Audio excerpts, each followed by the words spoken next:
Bonjour à toutes et à tous, c'est un grand plaisir de vous retrouver dans cette nouvelle saison de Projetez-vous. Nous aborderons tous les aspects des métiers de la gestion de projet et je vous donnerai tous les billes avec mes invités pour performer dans votre carrière et la faire évoluer. Petite nouveauté cette saison, tous les épisodes seront filmés et certains même en studio. J'ai prévu pour vous des invités exceptionnels qui partageront leurs expériences et leurs insights.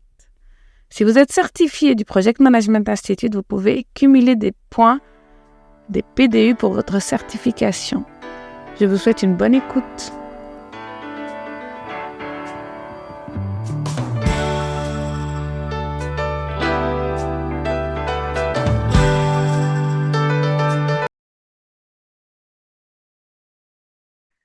Bonjour à toutes et à tous et bienvenue dans ce nouvel épisode de Projetez-vous. Aujourd'hui, je suis ravie d'accueillir Alice Saint-Ré, une chef de projet expérimentée et fondatrice de la communauté, par exemple, des Leaders Outsiders.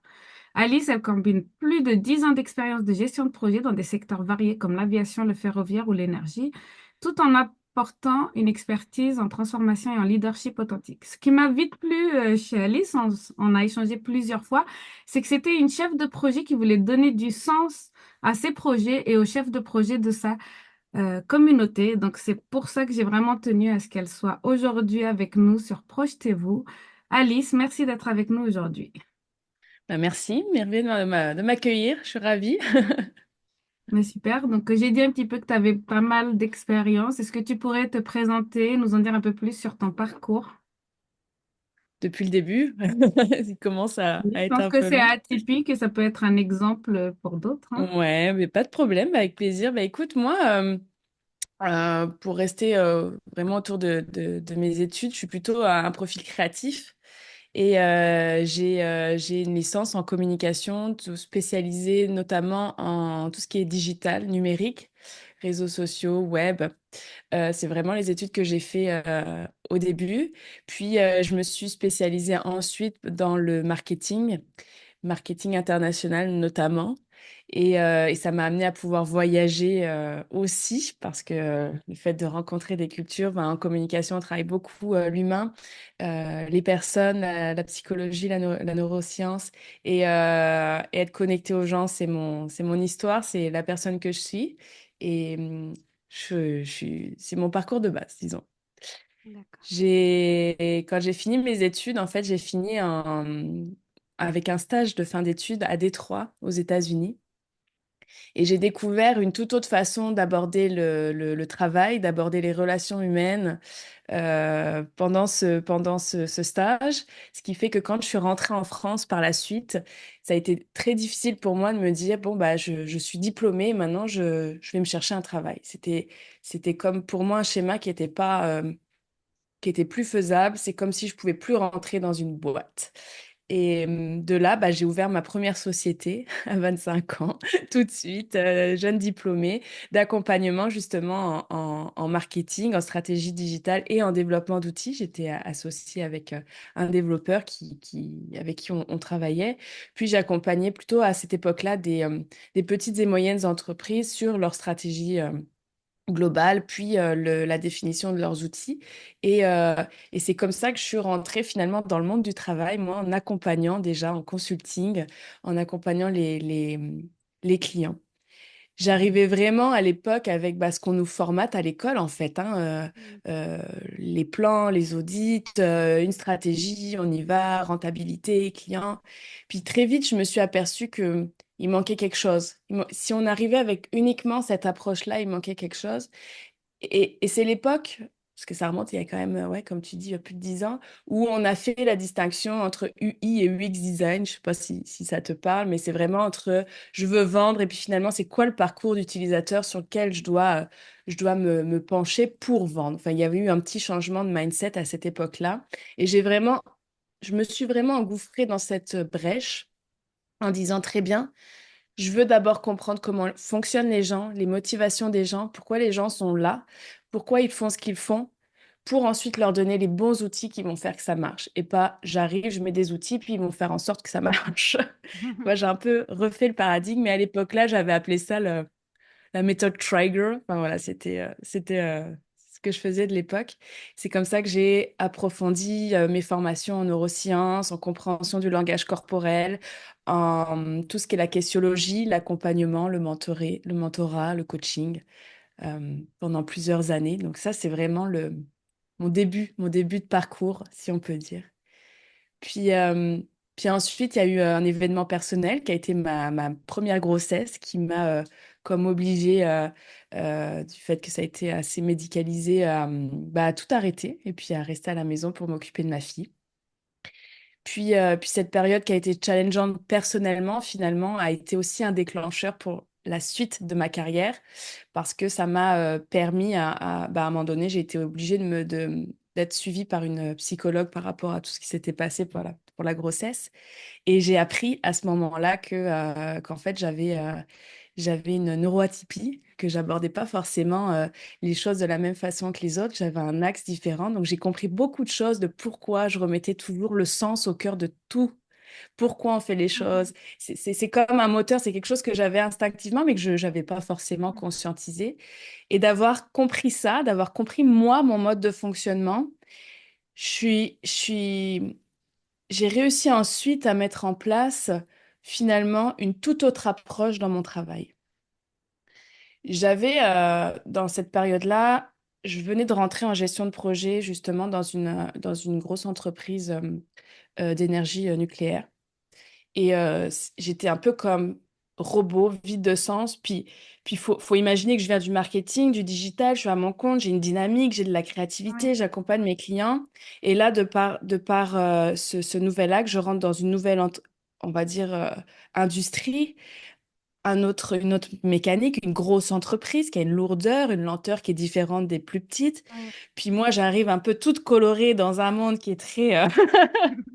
euh, voilà, je j'ai pas les mots là, mais donc à ce moment-là, c'est vraiment un clash pour moi en me disant, waouh, mais qu'est-ce que je vais faire?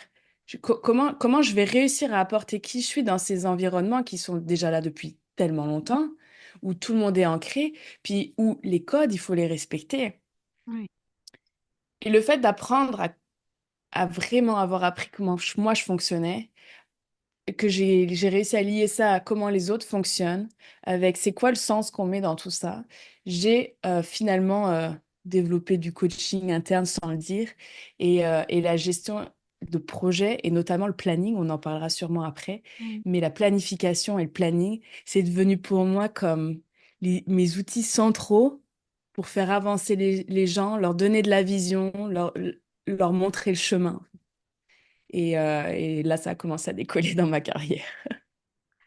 Ben, c'est super. En fait, je suis super contente et c'est pour ça que je t'ai invitée. Déjà, on voit que dès le début, dans ta carrière de marketing, d'entrepreneuse, tu avais posé les bases, tu as Mm, fait du coaching, tu as essayé de comprendre les neurosciences et puis après, avec mm, ce déclencheur, finalement, tu as ouais. réussi à t'adapter à une vie de travail qui est normée, qui est monotone et tu as réussi à en faire du sens et à, je pense, propager le sens autour de toi. Et puis, je ne sais pas si tu te Mm. souviens, dans l'une de nos premières conversations, je te disais que tu avais exactement le contraire de moi. C'est-à-dire Oui. que moi, je viens de la vie monotone, je viens de faire les trucs parce que on me l'a ordonné, cadré et tout ça. Mm, Et puis, à un moment, j'ai eu ce déclencheur qui m'a dit, mais quel est le sens de ma vie? Et puis, moi, je suis restée comme toi dans la gestion de projet, par exemple, la planification dont on parle mhm, est commun à toutes les deux. Et puis, je me suis dit, mais c'est dommage que les autres ne voient pas tout ce que la gestion de mm, projet peut leur apporter et comment on peut justement apporter ce sens au projet, comment on peut le faire avancer, être enthousiasmé par les résultats, par les mm, jalons, par le fait que le projet soit un succès, voilà, ou bien par avoir réussi à dépasser un conflit ou un échec dans le projet. Et puis, absolument. finalement, je voulais te poser une question. Justement, je pense Oui. que tu l'as pas dit, mais au début, tu as essayé de comprendre l'humain, mais je suis sûre Ouais. que tu te rends compte que dans le projet, c'est aussi beaucoup d'humain, la gestion des parties prenantes. Et donc, tout ce que tu as fait dans ta première vie professionnelle, ça doit se retrouver dans la deuxième, non? Absolument. Et c'est un bon point que tu apportes, c'est que mes premières années en gestion de projet, je me suis sentie beaucoup imposteur.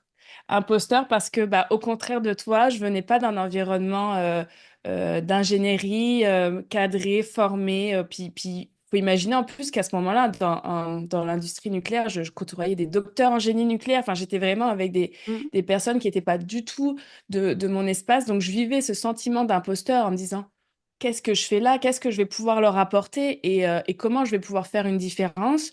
Euh, ça a été vraiment au début très très dur de trouver ma place. J'ai contre-attaqué, entre guillemets, si on peut dire ça comme ça, par dire pas de problème, je vais comprendre, puis je vais leur expliquer ma vision. Et là, j'ai comme je me suis mis dans une bulle de planning, très honnêtement, là. Mm. Pendant 6 mois, j'ai fait du planning du matin au soir, du planning, toutes les méthodologies de planning, de gestion, de pilotage. Je pense que j'ai appris ce que certains apprennent en plusieurs années d'études. Moi, je l'ai appris en 6 mois euh, parce qu'il fallait que j'assimile. J'ai travaillé beaucoup plus fort pour assimiler. Oui. J'ai, en plus de comprendre le nouvel environnement, de comprendre les contraintes, de comprendre, bah là, à l'époque-là, c'était tous les enjeux des réglementations nucléaires, etc., etc. J'ai travaillé très fort pour comprendre ça, tout en me disant, OK, maintenant que j'ai compris comment j'apporte les choses. Et là, j'ai commencé à faire de mes séances de planning. J'ai utilisé le planning comme un outil de communication Ah, parce que, comme tu l'as dit très justement, un projet, c'est de la communication. Un projet, c'est de l'être humain. Et même si j'en avais pas conscience à cette époque-là, j'ai pris vraiment conscience de ça il y a 2 ans, mm. dans mon évolution, dans mon développement personnel. Je viens de la communication. Et pour moi, la gestion de projet et le planning, ce sont deux outils de communication qui font que ça marche. On peut utiliser les mots qu'on veut en ingénierie, en gestion de projet, mais c'est de la com. C'est comment Oui. deux personnes se parlent, avec quelle carte de représentation on a chacun. Est-ce qu'on se comprend? Est-ce que notre message passe? Et est-ce qu'on regarde dans la même direction ensemble? Et j'ai commencé comme ça à utiliser le planning comme un outil qui est entre toi et moi et puis, bah, vas-y, écris-moi. Puis, c'est quoi ta contrainte? Et puis, comment tu le vois, le chose? Puis, si ça marche pas, comment? Puis, est-ce que tu vas embarquer cette personne? Et petit à petit, on a commencé à parler. C'est de là que j'ai vraiment utilisé aussi bah, le savoir-faire de la questionnologie, de poser des questions, de savoir embarquer, de comprendre aussi quand bah, on dit pas quelque chose, c'est pas parce qu'on ne veut pas le dire, c'est qu'on n'a pas mis l'idée, on n'en a pas pris conscience, on n'a pas pensé. C'est aussi les contraintes de la gestion de projet. Hein. C'est quoi tout ce qu'il y a autour, tout ce qu'on doit de. Et, Mm.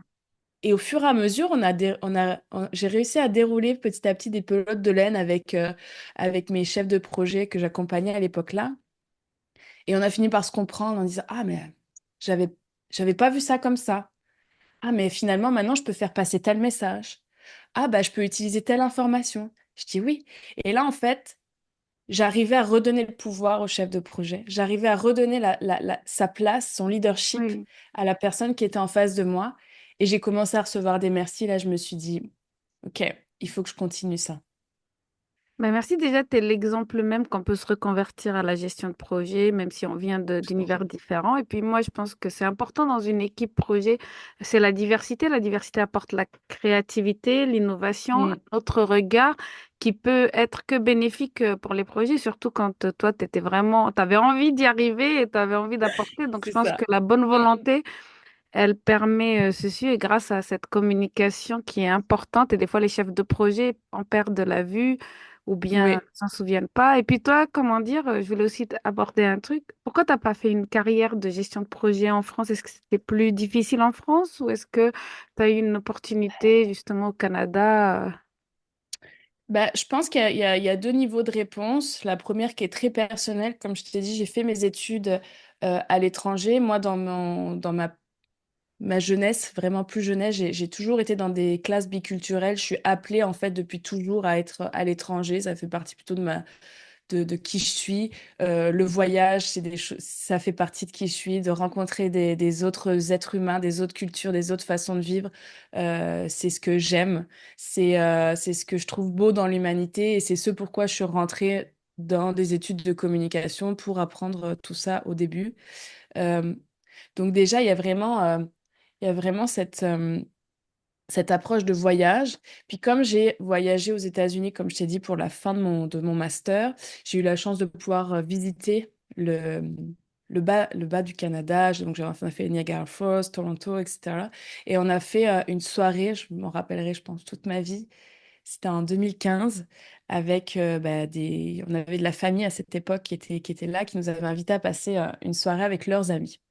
On devait être à peu près 14. Sur les 14 personnes, il devait y avoir 13 nationalités différentes. Ah, Puis la seule personne qui était canadien de papier, physiquement, était plutôt asiatique.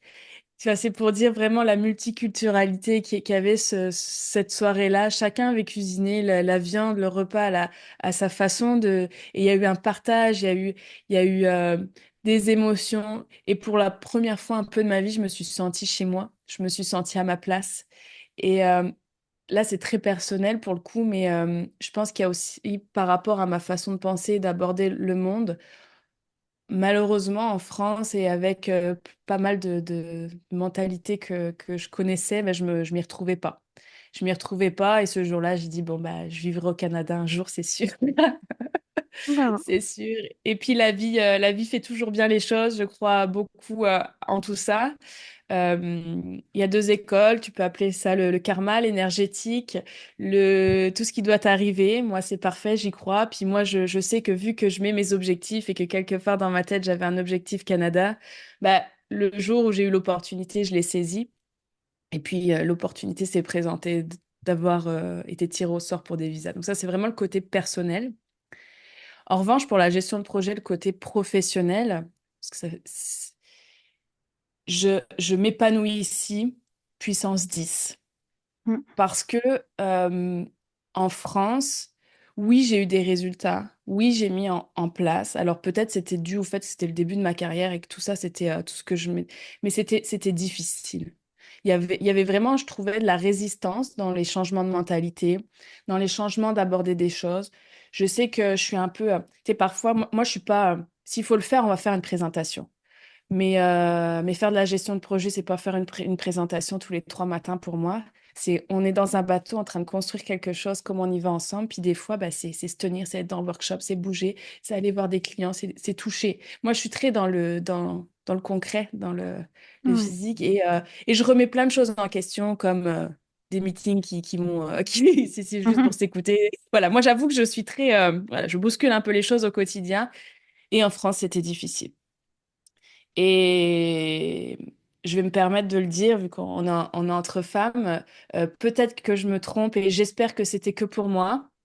Mm. Mais il y avait aussi le fait que d'être une femme diplômée dans un monde d'hommes, j'ai eu plusieurs expériences, je sais pas bien les mots par rapport à ça, mais euh, compliqué où malheureusement j'ai dû à plusieurs reprises rappeler que j'étais autant légitime que d'autres personnes, que j'avais les mêmes des diplômes comme tout le monde, que je m'étais battue, que je travaillais fort et que j'avais tout autant ma place.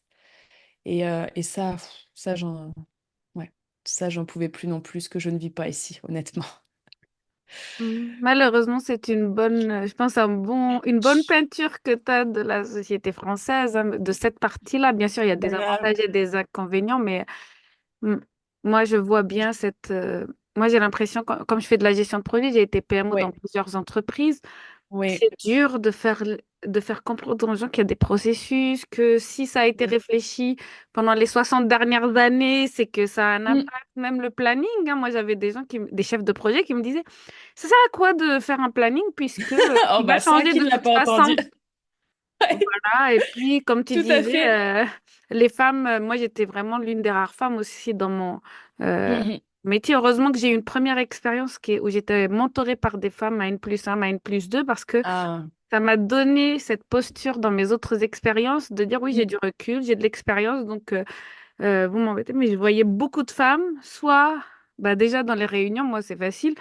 Dès que je parlais, j'avais pas le droit de couper la parole à un homme. Moi, je parlais 5 Ouais, minutes, lui il bah, parlait 15, 20, 25 minutes. ouais, Sachant que quand on est PMO, on essaye un peu de faire le timekeeper pour rester tout à dans la fait. réunion et pour dire.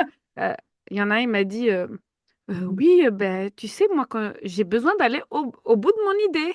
Moi, j'ai dit, mais tu peux le faire à part dans une autre réunion parce que ce n'est pas l'objectif de cette réunion d'aller profondément dans Mm, chaque mm, idée. Et puis, ben, j'ai rencontré des femmes chefs de projet, par exemple, dans la construction, même, je pense, dans l'énergie nucléaire. C'est pareil, c'est pas, il n'y a pas beaucoup de femmes et quand elles sont là, elles ont une carapace en France, elles ont même une masculinité pour pouvoir Voilà. s'imposer par rapport aux autres chefs de projet.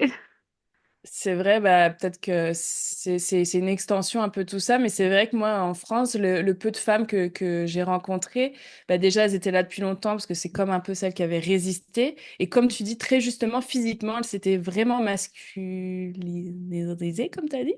Mm. Dans le sens, se couper vraiment les cheveux, mettre des pantalons, et puis en discutant, parce que je discute beaucoup avec les gens de façon très, très simple comme on le fait aujourd'hui.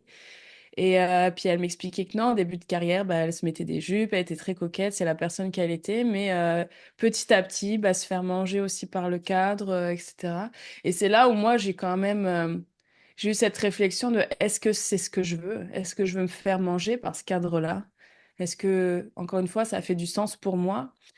Plusieurs fois, on me disait, Alice, les émotions, c'est en dehors du travail. Tu les gardes pour ta maison. Puis moi, non, en fait, je suis une seule et même personne, je suis un être humain. Mes émotions, je les ai en tout temps. Mon histoire, je l'ai en tout temps. Oui, il y a le travail, il y a la vie personnelle, mais pour que je puisse avancer dans mon travail, ma vie personnelle est là, ma santé mentale est là, ma santé physique est là. Enfin, pour moi, ça faisait tellement pas de sens de séparer les deux. Et j'ai choisi à ce moment-là de dire, bah, vu que je ne veux pas argumenter, je ne veux pas montrer par la force, je vais montrer par l'exemple. Donc, c'était un choix aussi de dire, bah, je m'en vais vers de nouvelles aventures Mm. pour montrer qu'on peut y arriver en étant qui on est. Ben, bravo, j'aime beaucoup ton parcours et j'espère que ça va inspirer pas seulement des femmes, bien sûr, des hommes qui sont pas, voilà, parce que ben, dans certaines entreprises françaises, on est encore en retard, sachant que le PMI, le Project Oui, Management Institute, met oui, bien sûr les émotions et l'intelligence émotionnelle au cœur du travail du chef de projet, gérer ses émotions, mais aussi comprendre les émotions des gens dans ton équipe. Voilà, il peut arriver des mm, moments dans la vie et puis il faut que tu gères ça. Il faut que tu vois ça, voilà, tes parties prenantes aussi, pareil. Il faut voir quels sont leurs intérêts, pourquoi ils résistent, pourquoi ils vont être ceux qui vont t'aider à avancer ou te freiner. Donc, c'est très important. On revient à cette communication, comme tu disais. Moi, c'est l'inverse de toi. Tu sais, en gestion de projet, j'ai commencé à apprendre la communication et maintenant un petit peu de marketing digital et de communication. Ah, bah ça, j'avais vu ouais, pour le chef de projet. Ben, merci. Si on revient sur ton expérience, tu as eu plusieurs secteurs. Est-ce que tu peux nous parler de l'un oui, des projets les plus marquants? Tu nous as parlé tout à l'heure de la planification dans le oui, nucléaire, mais comment bah, cette ça a expérience été, t'a façonné, quoi? Pardon. comme je dis, cette première expérience dans le nucléaire m'a façonnée de cette façon-là, dans le sens où c'était mon entrée dans le monde de la gestion de projet. Ça a été difficile de par les relations humaines, de par ce décalage, si je peux dire, entre qui je suis en tant que personne et l'environnement.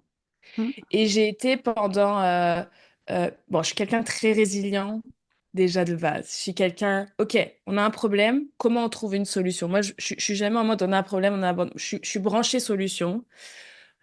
Et je suis branchée je veux comprendre pourquoi on a ce problème. Mm. Je pense que si je peux donner un conseil à chacun, c'est avant de trouver une solution, trouve ta route cause. Pourquoi les gens pensent comme ils Oui. pensent, puis tu vas la trouver, ta solution. Parce que je crois que fondamentalement, personne n'est là pour bisuter un projet pour le plaisir. Vraiment.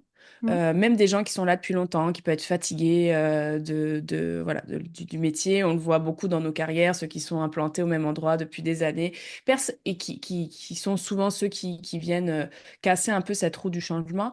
Mais c'est jamais pour le plaisir. Il y a toujours des vraies raisons derrière.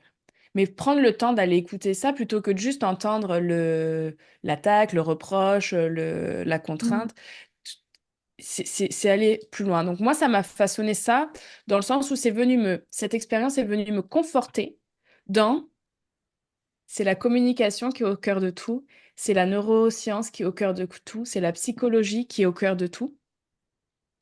J'ai raison d'être qui je suis Et surtout, j'ai pris la décision, et d'où les outsiders, je sais qu'on en parlera après, euh, sûrement, de il est hors de question que j'efface ma personnalité pour entrer dans une boîte. Et il est hors de question que je fuis la boîte parce qu'il y a des contraintes.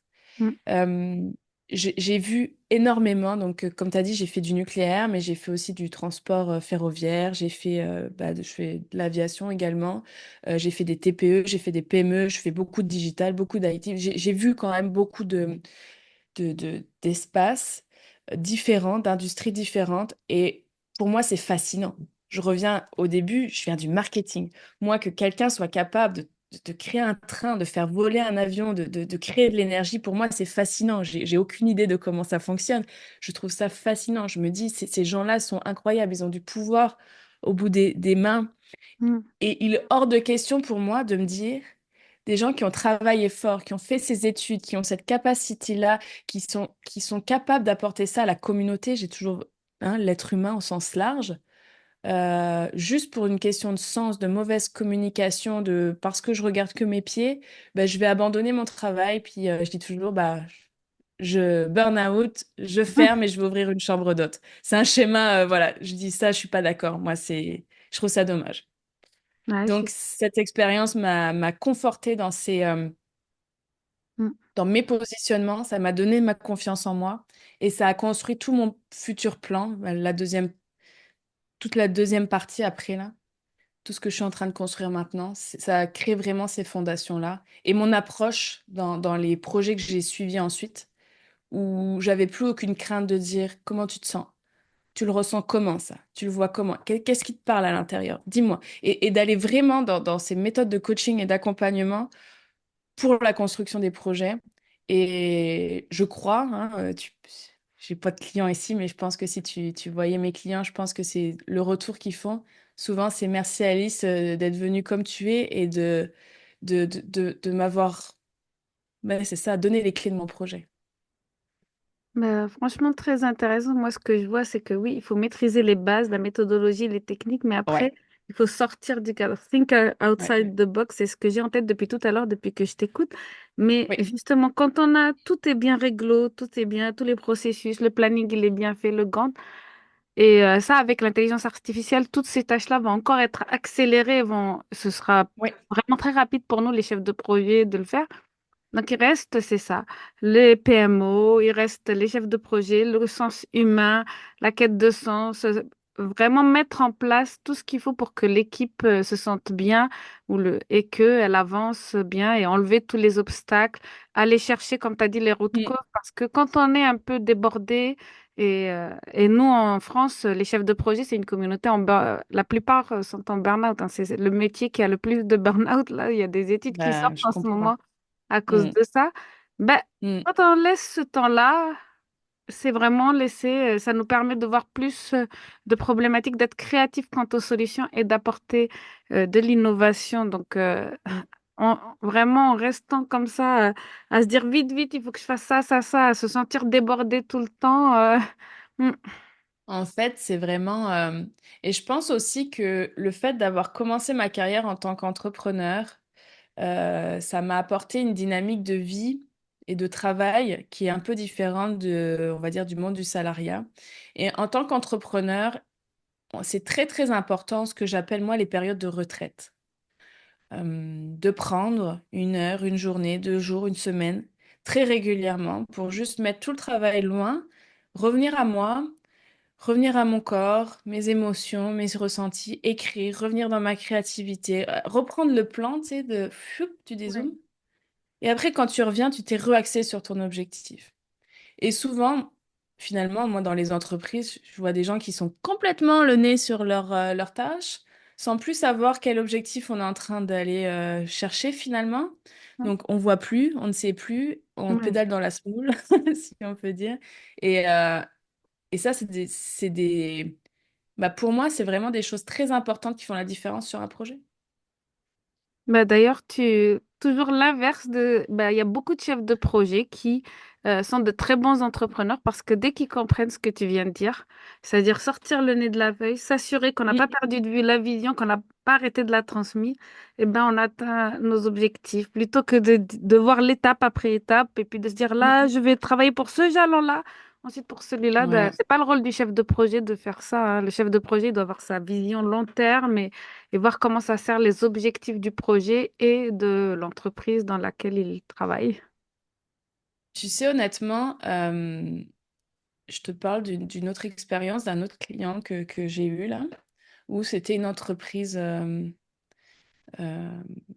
qui fabriquait des trains arrière d'avion. Une entreprise établie depuis très très longtemps qui fonctionnait. Et puis moi, j'intervenais un peu comme audit justement sur les process, les méthodologies de travail pour voir comment on pouvait implanter un nouvel outil de planification ou d'IA pour les aider à être encore meilleurs, etc. Puis, en faisant l'audit, on s'est aperçu qu'il y avait plein de choses qui n'allaient pas, dans le sens méthodologique, PMI du terme, les processus pas écrits, pas validés, voilà, dans le sens méthodologique, il y a plein de choses qui n'étaient pas dans la boîte. Mais en fait, cette entreprise-là fonctionnait quand même depuis 20 ans, marchait très bien, avait une très bonne satisfaction client. Et ce que ça m'a aussi donné comme message, et je reçois autant de mes clients que je peux leur en donner, hein. Honnêtement, c'est Bien vraiment un sûr. échange. C'est que le cœur de chaque chose, le cœur de chaque entreprise, que ce soit une petite ou une grosse, c'est j'ai un savoir-faire, je sais le fabriquer, puis je vais le vendre. Faut quand même revenir à ça à la base, au concret. Qu'est-ce qu'on est en train de faire? Qu'est-ce qu'on est en train de donner à la société, dans quel espace? Et ces gens-là, ils savent faire leur métier.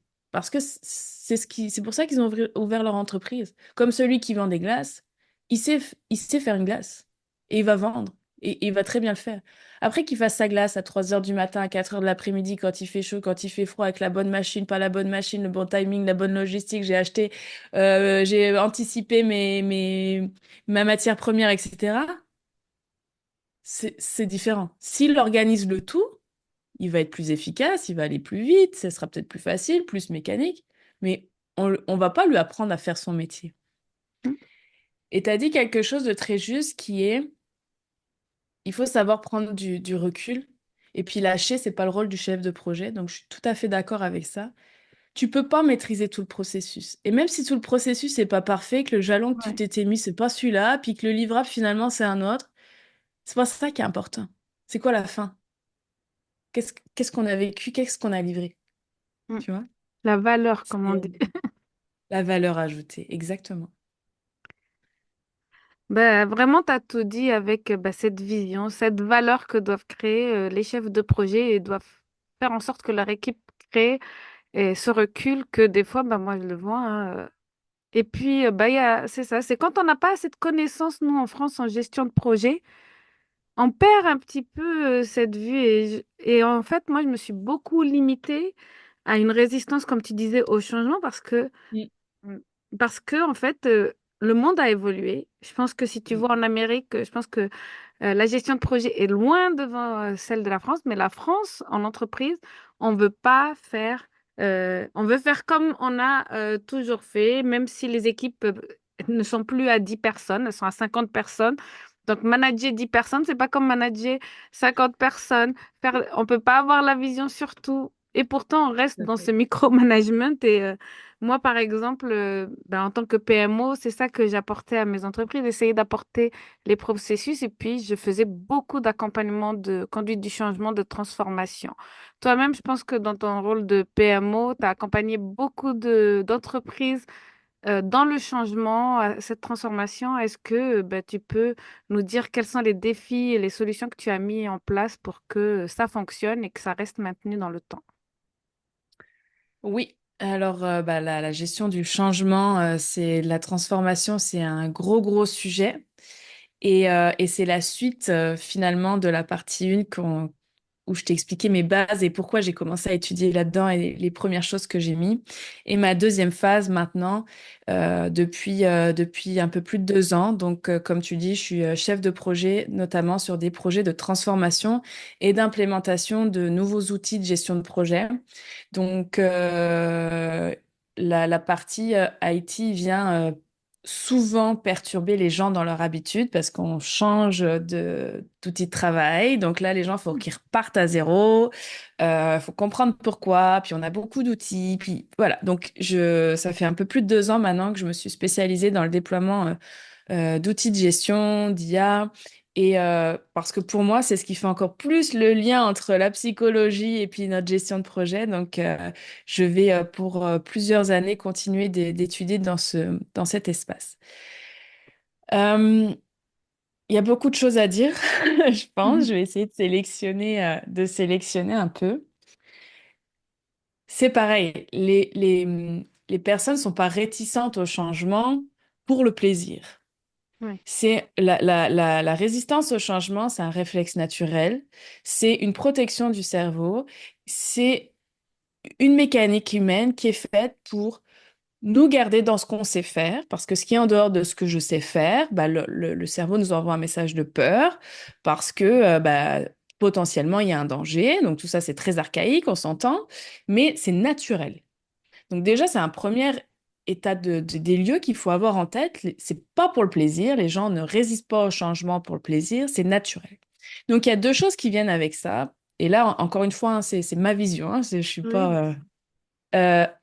Il y a la psychologie, le développement personnel de chaque personne. Là encore, je suis très entrepreneuriale dans ma façon de penser, mais c'est ce que j'apporte euh, avec dans mes mentorés, dans mes coachés, c'est comment tu te positionnes toi face à un changement. C'est quoi ta psychologie? Comment tu gères ta vie? En fait, si tu fais de la résistance au changement dans ton travail, c'est que dans ta vie, c'est pareil. C'est que un changement te perturbe, un changement te fait peur, tu vas résister parce qu'en fait, c'est une mécanique, hein, c'est un exercice, Mm. c'est une mécanique cérébrale. Comment j'aborde les nouvelles choses? Pourquoi? C'est quoi mon objectif? Donc, c'est vraiment avoir travaillé la psychologie, le développement personnel aussi de la personne en se disant, OK, un changement peut être un synonyme d'opportunité plutôt qu'un un risque, une peur. Comment on tourne vers une opportunité? Comment on fait en sorte? Qu'est-ce que tu as à y gagner? C'est quoi ton objectif personnel? Puis là, on en parlera sûrement après, mais c'est quoi ton plan de carrière? Pourquoi tu es là? C'est quoi ton objectif? Et il y a vraiment cette première mécanique est très, très personnelle. Puis la deuxième mécanique, et ce que je mets en place actuellement, et ce que j'ai eu mis en place, c'est pourquoi on fait le changement. Ah oui. Donc là encore, je peux être un acteur très favorable des entreprises, comme je peux être une petite épine. Si c'est juste dire la direction a choisi et puis c'est tout, et puis une entreprise, c'est pas une démocratie, je l'ai déjà entendu, donc on applique ce que la direction, hein, je pense que tout le monde l'a entendu. Moi, ça, c'est pas un message que j'entends, c'est pas un message que je peux diffuser. Puis déjà en termes humains, parce que maintenant tu commences à me connaître, mais en plus en termes marketing, c'est pas du tout le message que je peux utiliser pour aller Ouais. embarquer des gens. Hein, dans t'as pas le choix et puis vas-y, ça marche pas. Donc on revient à la base. C'est quoi l'objectif? Qu'est-ce qu'on veut améliorer? Ah bah on voit qu'on a des délais qui dépassent tout le temps de 40% et puis ça impacte donc on aimerait revenir à OK, une gestion des plannings, réduire les délais, réduire les coûts. Très bien, mais quoi d'autre? Oui, mais parce que face au client, après on passe pour voilà. Donc et puis on vient détricoter tout ça. Puis à la fin, on a plusieurs objectifs qui se dessinent. OK, on a une réduction des retards planning lier toujours une amélioration des coûts. On veut avoir une satisfaction client, etc., etc. Une fois qu'on a défini tout ça, c'est différent. Parce qu'on n'est plus en train de dire, OK, là je te parle d'outils parce que c'est ce que je maîtrise le plus, mais OK, on a un changement, on y va, on change tout. Non, on est en train de répondre à des axes pour que notre business aille mieux, pour que tous ensemble, là, notre travail se sustain, je n'ai plus le mot en français. Euh, Mm. ah, mais alors du coup, je fais partie d'un tout. Est-ce que mon travail d'aujourd'hui, finalement, il est pour qu'on puisse continuer tous de travailler? Oui. Donc c'est un autre positionnement que je suis en train de donner aux gens. Déjà, je leur donne du pourquoi. Oui. Et après, il va falloir que je leur explique le comment. Voilà le plan. Mais une fois que j'ai expliqué le comment, toi, qu'est-ce que t'en penses? Toi, comment tu vas être acteur de ça? j'ai une grosse partie, et moi je prends beaucoup de temps là-dessus. C'est la même chose, c'est lié au, tu sais, la retraite du chef de projet. Bah, moi je prends beaucoup de temps dans tout projet de gestion de changement à aller voir les gens, à leur demander leur avis, à faire des workshops, à faire des vies ma vie. Encore cette semaine, j'ai passé une journée entière, j'ai bloqué et montre-moi, c'est quoi ta vie? Comment tu penses, comment tu travailles? Moi, passe vraiment beaucoup de temps à faire ça. Montre-moi concrètement, c'est quoi? Puis après, moi, je vais construire quelque chose qui va faire du sens parce que j'ai la vue globale. Ce qui fait qu'à la fin, les gens, ils savent où ils vont. Ils savent pourquoi on y va. Ils ont compris que je sais que ça va être difficile pour eux et donc je mets en place tout plein de choses, des formations, des trainings, des supports, des communautés, enfin, tout ce qu'on fait en gestion de changement. Puis surtout, ils se sont sentis écoutés et je te le dis, enfin, moi, merci Alice, tu nous écoutes et quand c'est pas juste nous écouter, mais tu reviens la semaine d'après avec, tu m'as écouté, tu as mis en place quelque chose par rapport à ça. Là, en général, ça prend du temps tout ça, hein, évidemment, ça se fait pas, Oui. voilà. Mais moi, la gestion de changement, je l'aborde comme ça, avec l'humain. L'humain au cœur des choses et le pourquoi on fait et où on va. Moi, la première, hein, tu me dis, Alice, viens, on s'en va, je sais pas où, demain matin, si c'est pas dans mon plan, non? Bah Mais non, moi, j'ai j'aime ma beaucoup, routine. en fait, j'aime beaucoup comment tu l'as expliqué de manière assez compréhensible parce que, voilà, on s'est aperçu, c'est ça. Si une entreprise décide d'un seul coup, moi je parle plutôt de méthodologie agile, si Mm, on n'accompagne pas ça, si on fait pas tout ce que tu as dit, ben, ça va pas fonctionner. Au bout de 6 mois, on revient à l'ancienne méthode parce que ça n'a pas marché. Et ben, je ouais. l'ai expliqué un peu dans un de mes épisodes et puis avec mon invité Haroun, il y a les méthodes, tu sais, ADKAR, passer par les 5 étapes du deuil pour pouvoir Mm, accepter tout cette à nouvelle fait, tout à fait. situation.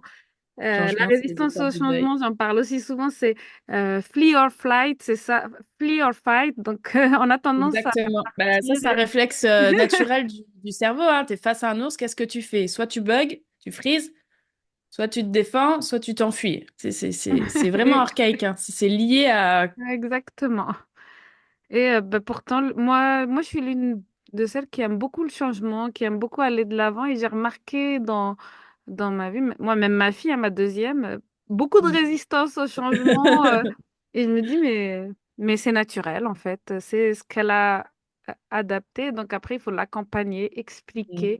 Et je pense aussi cette partie-là de communication, les gens qui savent pas pourquoi on fait les choses, là, on leur a dit, ouais, tu fais de l'agilité.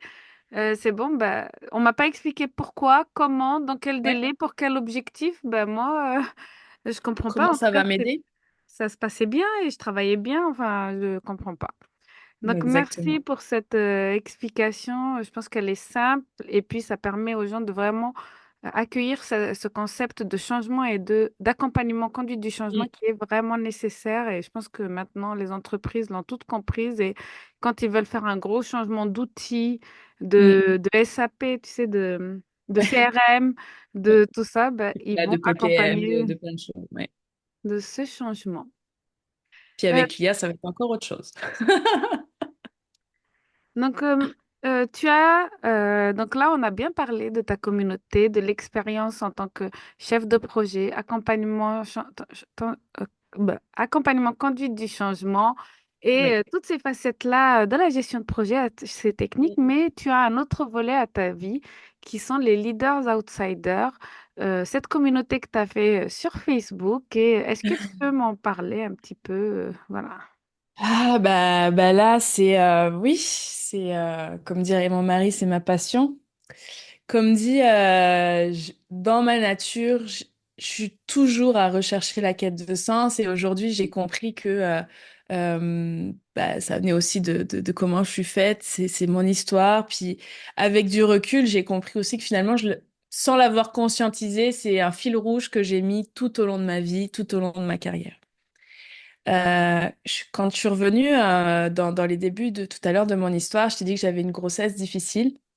Donc j'ai ma fille qui est avec nous, qui va très bien, mais qui est née avec une malformation, donc une différence physique.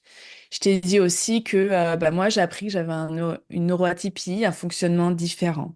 Je suis quelqu'un qui est très ouvert sur le monde et pour moi la différence fait la richesse de l'humanité. Et c'est ce pourquoi aussi je suis partie, pour pouvoir vivre dans tout ça. Et moi, je trouve que la force de l'humanité, la force du monde, c'est dans les gens et dans ce qui fait qu'on est différent, et si on arrive à le mettre ensemble. Les outsiders, finalement, c'est un peu ironique comme Mhm. terme. C'est comment chaque personne qui est différente, que ce soit physiquement, donc là je pense à ma fille, que ce soit mentalement, que ce soit de notre culture, de notre religion, de notre orientation sexuelle, peu importe, enfin bref, de qui on est, de notre façon d'aborder le travail, la gestion de projet. On est tous uniques, on est tous différents. Comment je peux faire en sorte que des gens, en exploitant leurs différences, parce que finalement c'est ce que moi j'ai vécu, en exploitant qui je suis, en prenant confiance en moi, en assumant ma différence, comment aujourd'hui je fais une différence dans le monde au travers de mes projets. Et ça, c'est ce que j'ai expérimenté pendant 10 ans. C'est ce que je vais continuer d'expérimenter. Comme j'ai dit, là, je travaille sur des gros projets de transformation pour voir ça sur une... Voilà, j'étudie sur une plus grosse population. Ça, c'est une première partie. Et au travers de mes clients, de mes expériences, de mes collègues, de collaborateurs, j'ai rencontré plein de gens qui me disaient, «Oh, mais Alice, pour toi, c'est toujours facile. Tu arrives toujours à tout. Tout ce que tu veux dans ta vie, tu y arrives. Ah, j'ai déménagé en Amérique. Voilà, je dis, mais c'est parce que j'ai le planning.» Et là, Mhm. tu sais, ils me regardent. Tu sais, j'exagère toujours. J'ai dit, mais moi, je gère, je fais pas, tu sais, moi, j'aime vraiment mon métier, je fais pas semblant. C'est que je sais que le planning, c'est ça qui va gérer absolument tout, en Ouais. plus de qui je suis. Et là, les gens me regardent, tu sais, je suis un peu, je rigole. Je dis, il y a plusieurs volets. Il y a le volet du développement personnel. Il y a ton mindset, ta psychologie. Pourquoi tu es là? C'est quoi ton plan de carrière? J'ai dit tout à l'heure, on va y revenir. Pourquoi tu es dans telle entreprise? Pourquoi tu as accepté ce contrat? Pourquoi tu es dans ton poste? Ah bah parce que mon papa voulait que je fasse ces études-là, alors je suis devenue ingénieure, puis bah j'ai pris ce poste-là. Ouais, mais là tu vibres pas. Qu'est-ce que tu fais Mhm. là? C'est quoi ta vision? Tu sais, ça peut paraître bête, mais il y a pouvoir être là et vouloir être là. J'ai- Et je m'aperçois depuis très longtemps que les gens que je rencontre, finalement, ils ont perdu leur sens. Ou alors ils ne l'ont jamais eu parce qu'ils sont rentrés dans des boîtes, dans des choses depuis Ouais. le jour 1 de leur vie et ils n'ont jamais eu la capacité de pouvoir penser autrement.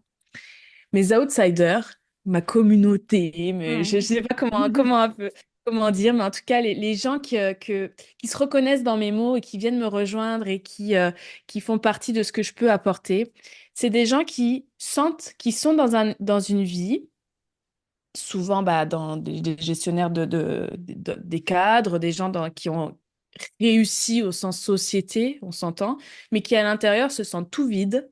Pourquoi je Ouais. suis là? Pourquoi je me lève le matin? Et c'est juste difficile et qui en ont marre. C'est un peu toute la phase, si tu veux, en amont du burn-out. Tu Oui. sais, les prémices de encore un matin, faut encore que j'attende le week-end pour m'amuser. Comme un Qu'est-ce que je fais lundi. comme un lundi? Le blues du dimanche. Je te Le blues donne. du dimanche. À quoi elle sert cette réunion? Pourquoi je suis là? Tu sais, Oui. tous ces petits trucs qui finalement viennent semer au fur et à mesure des années bah, un mal qui peut devenir plus grand, puis ensuite bah, être passé dans le burn-out. Moi, en fait, je veux parler à ces gens qui sentent qu'ils ont besoin de plus, ou si c'est pas plus, c'est de autre chose, mais ils ont tellement été formatés par le cadre qu'on leur Ouais. a dit, bah non, toi, t'es pas ingénieur, tu ne travailleras jamais dans des grosses industries. Bah si c'est là où ça m'appelle, ça va y aller. Mais pour ça, il faut un plan. Donc, les leaders outsiders, c'est ça aussi, c'est comment j'accompagne les personnes au travers, donc c'est un programme de 8 semaines aussi que je propose. Partir de la base, je suis qui moi en tant que personne, mon point, mon éducation, comment je me sens aujourd'hui avec ça, vraiment la phase d'audit de la personne. Qu'est-ce qui bloque? Pourquoi je me sens pas alignée? C'est personnel, c'est professionnel, c'est à mon espace. C'est quoi ta passion? Tu sais, moi, j'ai des gens qui m'ont dit merci, grâce à toi, je me suis remis à la peinture. Tu sais, bah, très bien, mais la vie, c'est maintenant. Puis la Ouais. peinture, comment tu vas en faire bénéficier dans ton travail? tout est lié. On peut faire du lien avec tout. Comment tu peux faire que toi, ce que tu es, ça vienne illuminer là où tu travailles, ta façon. Je veux arrêter que les gens ouvrent des chambres d'hôtes et partent de leur travail juste parce que ils ont perdu du sens. Et ensuite, on construit le plan. Moi, je raconte ma carrière. Chaque contrat que j'ai pris, c'est parce que je pouvais apporter quelque chose à mon client et que le contrat que je prenais venait nourrir quelque chose de mon grand plan à moi personnel, Oui. ce qui fait que je sais exactement pourquoi je me lève le matin, je sais exactement ce que je vais chercher, j'arrive avec une toute autre énergie. Ah, c'est facile, Alice, t'as toujours le sourire. Non, je suis là pour quelque chose, j'ai choisi d'être là.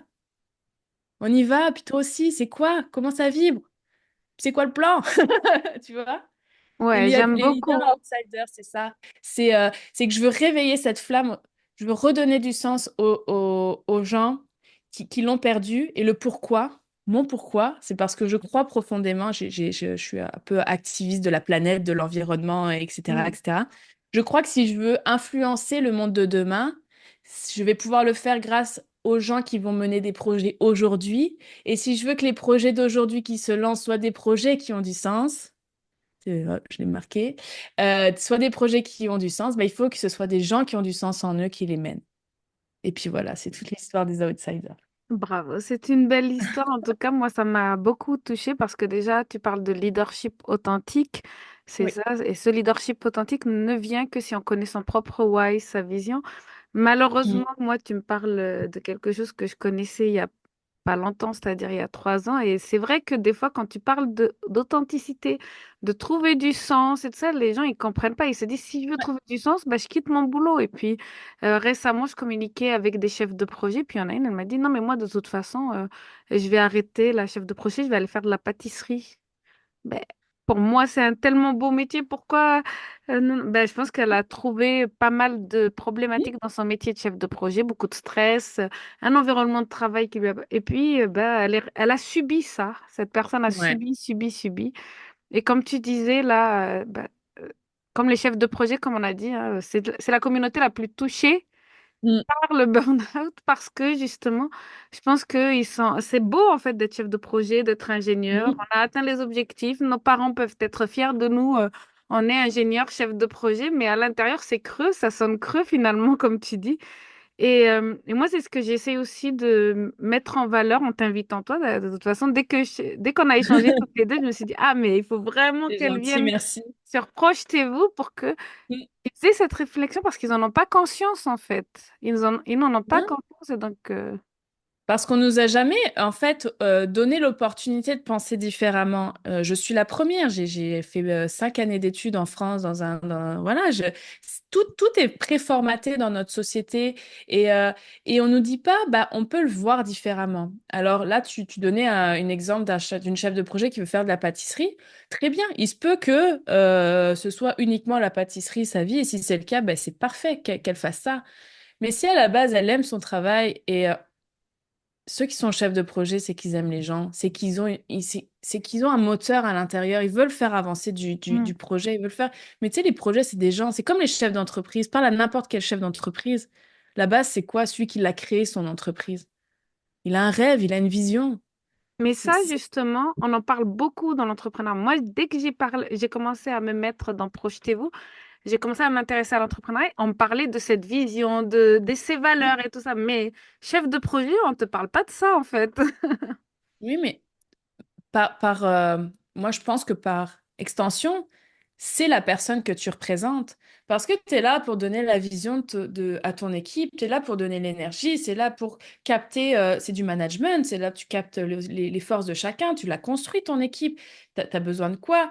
Puis toi, en tant c'est quoi ton rôle? Bah, c'est de t'assurer que l'énergie circule. C'est pas d'avoir la réponse à tout. Et, et souvent, et je dénigre pas, une fois encore, je ne serais pas capable de faire décoller un avion, mais avoir une compétence technique, c'est bien, mais la compétence humaine est nécessaire. Et c'est là où j'apporte, moi, ce que j'appelle un peu Dans le monde professionnel, on appelle ça la gouvernance bicéphale. Mais moi, j'ai plus l'image de cette spirale à deux vagues qui montent et qui s'entremêlent. Je crois en une gouvernance à deux têtes, dans le sens où, et c'est ce que je mets en place toujours, on est toujours deux. Il va y avoir toujours le créatif, celui qui a le recul, Oui. celui qui a la vision, qui a le truc global, qui sait y aller, qui a la communication, qui a le lien, le liant, etc. Puis je suis toujours, comme je te dis, j'ai toujours travaillé avec des IT, du dev. J'ai toujours aussi quelqu'un qui vient apporter le savoir, hein. On est quand même pour avancer, pour mettre les tableaux, pour faire marcher tout ce que je casse. Et, Mhm. et je lui fais confiance autant qu'il me fait confiance. Et il n'y a pas de négociation. Ouais. Et ça marche parce qu'on est deux. C'est pas quelqu'un qui a une idée ou quelqu'un qu'on savait pas mettre, puis on le met là. Et puis finalement, ça devient des chefs de projet boîte aux lettres, où on leur file un projet, puis fais travailler les autres, puis tu verras bien. Là, pour moi, ça marche plus. Non, ouais, je pense aussi. On est deux. Ok, qu'est-ce que tu veux? Non, mais Alice, sois terre à terre, souvent c'est ça. Ah non, Alice, ça marche pas là. Sois terre à terre, il faut qu'on y aille comme ça, comme ça. Ok, pas de problème. On va y aller comme ça. Par contre, il va avoir telle et telle personne. Donc, je veux qu'elle, elle ait son petit déj. Je veux qu'elle, elle ait son chose. Je veux qu'elle doit bouger. Et on y va. Et ça marche. Mais parce qu'on fait de l'individuel, parce qu'on fait du. Tu sais, c'est toute une adaptation, c'est de l'agilité. Mm, Il y a des matins, ça va être moi qui vais prendre le lead sur beaucoup de choses parce que ce jour-là, il faut remettre, tu vois, de l'énergie, il faut remettre de... mm, Et c'est OK. Puis il y a des matins, il faut surtout pas Alice parce qu'Alice, elle en a donné un peu trop. mm. Puis là, il faut juste les recadrer parce qu'il faut Ouais. avancer. Puis, euh, puis, puis on sort des boîtes, enfin, tu sais, il y a ta to-do, mais si cette semaine, et d'où l'importance du planning, si cette semaine, la to-do qui est importante, c'est celle du voisin, mais on va tous sur la to-do du voisin, tu sais. C'est là où moi, je casse aussi un peu de, ah bah, c'est mon bureau, c'est mon rôle, et puis Ah chacun non. son... Non, ça marche pas, on est dans le même bateau, faut qu'on rame ensemble, tu vois. Ah, c'est très bien, j'aime Et, beaucoup ça. Moi, je pensais plutôt, moi, j'ai souvent travaillé en duo, que ce soit. Et donc, c'était plutôt bad cop, good cop, tu sais, c'était. oui, oui, oui, c'est un peu comme ça qu'on nous appelle aussi. Moi, je dis toujours oui, puis elle dit toujours non, puis après, on trouve des solutions. C'est Mais ça, oui. c'est génial parce que c'est confronter les idées. Puis à la fin, une chose qu'on me reprochera jamais, c'est d'avoir imposé quelque chose. Mm. Parce que ça Non, non. n'arrive pas, parce que tout ce qui est mis en place, c'est de la décision commune. C'est un nouveau type de gouvernance. Par contre, moi, je m'assure, parce qu'on est quand même dans une entreprise, que ce que le management a besoin, si j'ai validé que ça faisait du sens, hein, parce qu'il y a aussi des fois où j'ai dit non à des projets s'ils n'ont pas de sens, euh, je m'assure qu'on aille dans la bonne direction. Mais tu sais, tout ça, c'est Ouais. la Bah, cuisine, c'est c'est de la super. magie. Franchement, j'aimerais bien que Wow. beaucoup de chefs de projet réfléchissent comme toi, finalement. C'est compliqué. Des directeurs même de BU, tu sais, de départements qui sont Honnêtement, propulsés en tant on y arrive. qu'expert technique. Moi, par exemple, moi, j'ai été propulsée en tant que chef de projet, mais on m'a dit, ouais, tu as un petit peu des qualités humaines, vas-y. Mais par contre, j'ai pas appris la théorie, hein. Moi, j'ai appris sur la Sur le pratique, un tas. petit peu mentorée, heureusement, par ma prédécesseuse. Oui. Mais c'est très bien aussi finalement, même si aujourd'hui, si je fais un retour en arrière, je préconise pour les gens de connaître un petit peu les techniques parce que tu fais un petit peu au hasard et puis tu y arrives. Bah Mais oui. Non, non, mais c'est sûr, c'est aussi comme je dis à mes mentorés, moi, ce que je leur propose en 8 semaines, c'est un condensé de ce que j'ai appris en 10 ans aussi, par expérience, par erreur, par essai. Puis, il y a un positionnement aussi que je garde beaucoup, c'est celui d'être apprenant. Je fais oui. beaucoup confiance aux anciens. Peu importe même si des fois, ça peut être un peu dépassé par rapport, voilà, mais Mm, il y a une expérience qui est très importante et je reste apprenante, j'essaye de garder cette crédulité souvent quand je rencontre une nouvelle personne, ce qui a été le cas il n'y a pas longtemps. Là, j'ai rencontré quelqu'un qui est un chef de projet dans l'ingénierie, puis qui part bientôt en retraite. Et je trouve que c'est des profils pour moi très enrichissants et passionnants. J'adore parler avec ce type de personnes. Puis il me dit, Alice, on est là pourquoi? Tu sais, je mhm. le regarde, tu sais, puis moi, là, faut imaginer qu'on est dans sa journée de travail. Donc, je suis là parce qu'on a le stirco, on a le... On est là pourquoi, quoi? Aujourd'hui, demain, tu sais, j'étais dans mon... Tu vois? Et non, parce que quand tu montes dans ton avion, tu veux qu'on te serve un café chaud. Tu sais, Ah, c'est bien ça. tu sais, j'étais là. Ah ouais? Et il me dit, pense, c'est quoi le concret derrière tout ça? C'est que tu t'assois, tu as ton café chaud et tu voles en sécurité. Ok, mais tu sais, quand tu rapportes, tu sais, c'était revenir à ça, là. Et là, il m'a raconté plein de choses de sa vie, de sa carrière. Il dit, au début, on n'avait pas tous les outils, les plans, on les faisait à la main, les calculs, c'était des règles, puis les avions volaient pareil. Et je trouve ça passionnant. C'est pour ça qu'on peut mettre toute la pression de la Terre sur un outil, un process. C'est important, je veux dire, on le met en place, on y va, et puis ça optimise, c'est très important, mais le concret ne marchera toujours si ça fait du sens pour l'être humain, en fait. Mm. Mais j'aime beaucoup. Je voulais continuer par une dernière question sur les outsiders, mais cette phrase, elle est pas mal quand même. Justement, donc là, tu me parles beaucoup des ingénieurs. Dans ta communauté des leaders outsiders, quels sont les principaux défis et est-ce que tu peux parler d'une ou plusieurs de tes approches pour les aider à réussir, justement? Est-ce que tu vois aussi un pattern qui est Mm. vraiment récurrent? Bah, je crois que j'ai deux types de profils. Euh, moi, par rapport à mon expérience, c'est sûr que je m'intéresse beaucoup plus à des salariés cadres, comme on a dit, passionnés par leur travail, qui ont une perte de sens. Et ces gens-là sont soit souvent des jeunes, finalement sortis d'études, qui ont suivi leurs études parce qu'on leur a demandé de le faire, puis se retrouvent dans un monde où ils sont complètement à côté de leur humanité. Et ils s'en rendent compte parce qu'en fait, la génération d'aujourd'hui, Oui. ils sont tellement dans mon besoin immédiat, ma satisfaction, J'allais te mon parler de la divertissement. Gen Z, justement, c'est... Voilà, et ils s'en rendent compte. Puis là, ils sont comme, bah zut, travaillé tellement fort pour ça, qu'est-ce que je vais en faire? Puis j'ai pas envie de faire juste partie d'un cas. Donc, ceux qui, tu sais, j'en ai vu qui disent, bah tant pis, bah, je prends ma paye parce que du coup, je prends mon salaire qui est confortable, puis je l'investis en crypto-monnaie. On a un groupe de crypto-monnaie, puis on y va. Voilà, ça, c'est la jeune génération qui est complètement perdue. Et là, non. Tu sais, je dis, mais t'es là pourquoi? Et je vais avoir, en fait, ces gens-là, le problème, c'est qu'ils se sont jamais demandé c'est quoi mon plan? Qu'est-ce que je veux vivre dans ma vie? Parce que c'est des jeunes, parce que le cadre, parce que plein de choses. Et je dis, mais si ça doit s'arrêter demain matin, tu veux avoir fait quoi? Qu'est-ce qui vibre en toi? Et là, c'est vraiment le plan de carrière. Je le réduis comme ça pour le faire simple. C'est vraiment un Ouais. plan de carrière. Qu'est-ce que tu viens chercher? Est-ce que c'est cette entreprise? Est-ce que c'est ce poste? Comment tu construis? D'abord celui-là. D'abord, je suis pas arrivée chef de projet tout de suite. Hein. Je suis commencé PMO, etc., etc., etc. Donc ça, c'est une première population et notamment aussi soit des gens plus expérimentés mais qui sont rentrés dans la parentalité. Oui.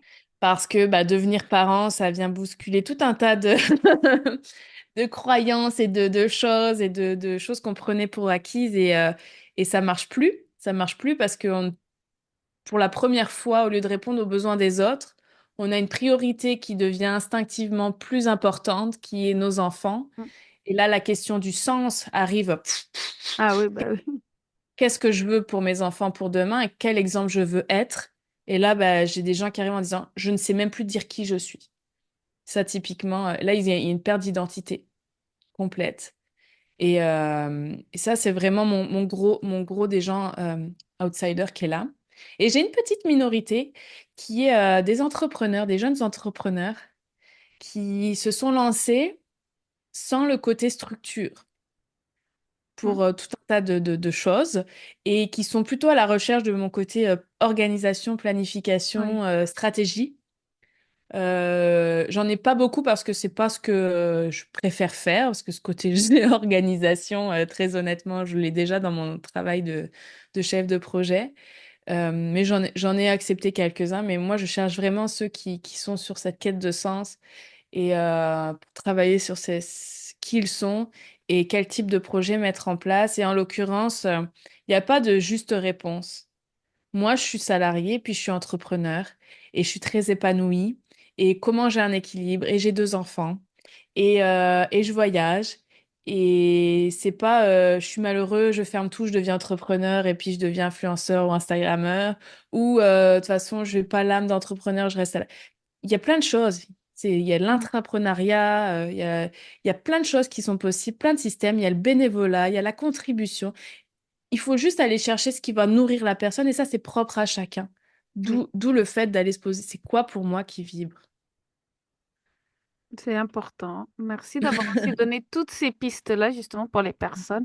Peut-être que bah, ils peuvent pas quitter le salariat, mais ils peuvent faire du bénévolat. Ils peuvent faire de l'intrapreneuriat dans leur entreprise Oui, si c'est favorisé. Donc exactement. c'est pas mal. Si on devait retenir une seule chose de notre échange, pour toi, ce serait quoi? Oh, bah, moi, c'est l'être humain, hein. Je... C'est, c'est, c'est arrêter d'être dans le jugement. C'est vraiment se dire qu'est-ce qui se passe dans la tête de la personne en face et comment on peut trouver le point qui nous rallie et pas juste pousser pour pousser, tu vois. Super. Ben, merci beaucoup. Est-ce qu'on peut te retrouver? Quelles sont tes actualités, à part tant déménagements dont j'ai entendu parler? Oui, bah, sur LinkedIn, on peut me retrouver sur ma page Alice Henry. Sur Facebook, bah, c'est les leaders outsiders. Je suis un petit peu sur Instagram, mais pas trop, parce qu'honnêtement, là, j'étais un peu justement le déménagement, puis en ce moment, j'ai un Mm. gros projet, etc. Mais pas mal Facebook et LinkedIn, c'est les deux espaces où je suis le plus. Ne pas hésiter à m'écrire. Je suis pas une influenceuse 3.0 qui publie toutes les 10 minutes, même si je connais bien les règles, mais je choisis d'être dans la vraie vie. Et puis comme dit aujourd'hui, j'ai la chance, le luxe de choisir les gens que j'accompagne. Pour moi, c'est ma contribution à la société, en fait. Et donc, je prends une personne à la fois, enfin, en fait, 5 personnes à la fois. Et ne pas hésiter à m'écrire, à connecter. Je prends souvent des 30 minutes de rencontre aussi. Ça va me faire plaisir d'échanger avec des gens qui font la même chose que moi, bah, comme on l'a pu le faire ensemble, Mm. hum, avec des gens qui sont différents, avec comment on peut créer des synergies. Et puis, il y a toujours un point de rencontre entre deux personnes. Enfin, même là, je vois mon réseau entrepreneurial, je suis en train de le mettre en contact avec mon réseau salarié parce que conférence, parce que besoin, parce que voilà, il y a... Pas hésiter, je suis très abordable. Ben, merci beaucoup. Je mettrai bien sûr tous les liens en description Ouais. de l'épisode et puis j'espère que ça aura éveillé quelques consciences. Merci Alice d'avoir partagé ces précieux conseils et insights et d'être parmi nous aujourd'hui.